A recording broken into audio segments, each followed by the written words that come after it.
Welcome back to Frugalman Outdoors. Today I'm going to put a hibiscus plant in the ground. We picked this plant up at Lowe's, and we're trying to add a little color to our property down here in Florida. So we're going to dig a hole in between these two trees here, and we're going to put it in the ground, and I'm going to water it up real good, and hopefully it'll take root. Stick around.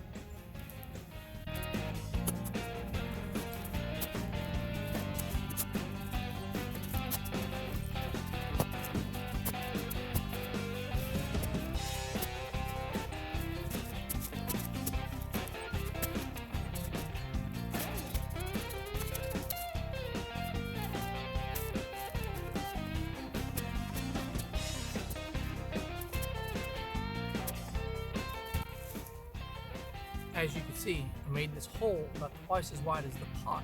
That way there's plenty of room for the roots to stretch out. Also, the soil that I took out of the hole, I broke it up and removed any excess roots.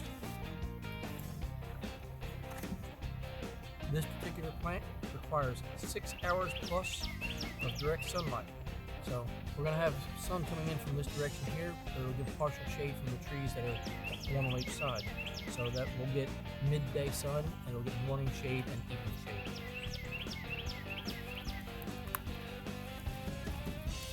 I like to lay the pot off to the side, tap just a little bit on the bottom and the sides in order to break it loose from the pot. You don't want to hit it too hard because it may damage the roots.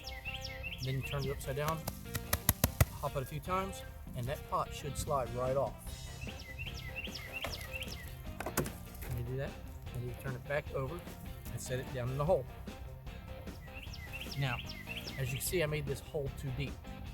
So what I'm gonna have to do is I'll have to put some soil back in it. You want the top of the ground to be even with the top of the soil that was in the pot originally. Try to remove any excess roots. It'll minimize your weeding.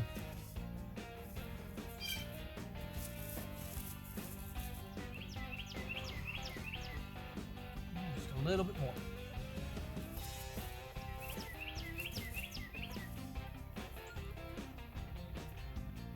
A little bit of clay in that one. I think that'll be good. So now I'm going to fill it back in all the way around it with the soil that I took out of the hole.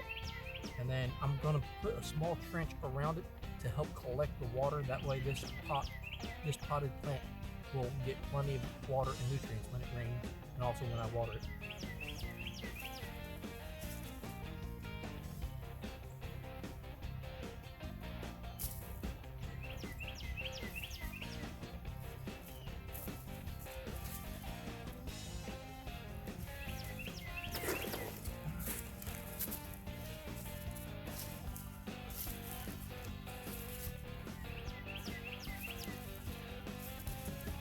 When I lived in Arkansas, we attempted to grow hibiscus plants, but the problem was it got real cold in the winters and I could never get them to survive over the first winter.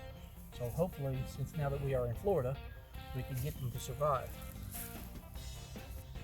If you have any suggestions that I may not know, please leave them in the comments below. I'd love to be able to make this plant survive and then thrive.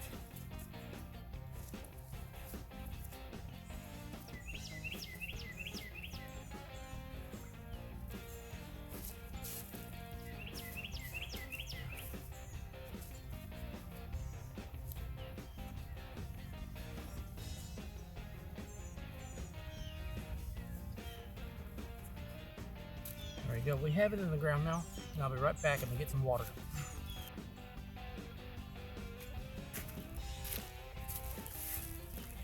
Here we go.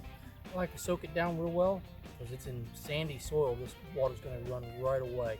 So I'm going to give it plenty of water, about 2.5 gallons, and I'm going to make sure I water it at least once a day until it starts to take root and show that it's not being harmed by the stress of being transplanted.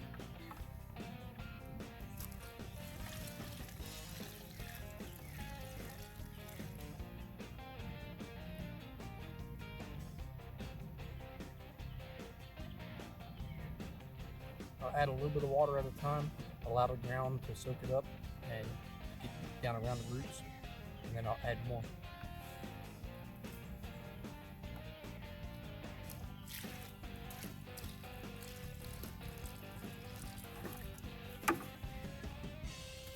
While we're waiting on that, we'll take a look at our label here, and it shows we're supposed to have 3 colors in one pot.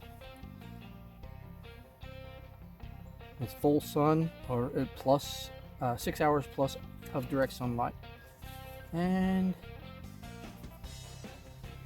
it shows it's going to be up to 10 foot tall and 5 foot wide. So let's hope we get that out of this plant.